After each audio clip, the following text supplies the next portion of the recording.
የጆሮ ኢንፌክሽን በወቅቱ ካልታከምና ተገቢ እርዳታ ካላገኘ በኮምፕሊኬሽን በመፍጠር ወደ አእምሮ መንገድ ወይም አብሴስ ካቨርነስ ሳይነስ ትሮምቦሲስ ወይም ደም ስር ኢንፌክሽን ወይም ደግሞ የማጅራት ገትር በሽታ ሊያስከትል እንደሚችል ያውቃሉ።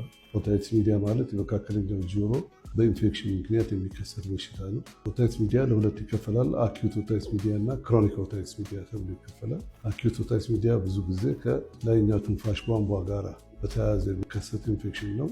አብዛኛው ጊዜ ጉንፋን ወይም ከጉንፋን ጋር የተያያዘ ኮምፕሊኬሽን፣ ጉንፋን በሰለ በምንልበት ጊዜ የሚፈጠረው የባክቴሪያል ኢንፌክሽን ወደ ጆሮ በሚያገናኘው ቱቦ አማካኝነት ወደ መካከለኛ ጆሮ በመግባት ያንን ኮምፕሬስ በማድረግ ኮምፕሬሽን ፔን ይፈጥራል። ይህ አኪዩት ኦቲቲስ ሚዲያ ይባላል። ሰዎቹ የሚያመጡ ሲምተማቸው ፔን እና ዲፍነስ ነው ማለት የአለመስማት ችግርና ህመም፣ ከፍተኛ ውጋት። እንዲህ አይነት ነገር ሲከሰት ወደ ሐኪም ጋር መሄድ አለባቸው። ስሜ ዶክተር መኩሪያ ተፈራ ይባላል። ከአንገት በላይ ስፔሻሊስት ነኝ። የምሰራው ተክለ ሃይማኖት ጠቅላላ ሆስፒታል። ዓላማችን ማንን መርዳት ነው። ተክለ ሃይማኖት ሆስፒታል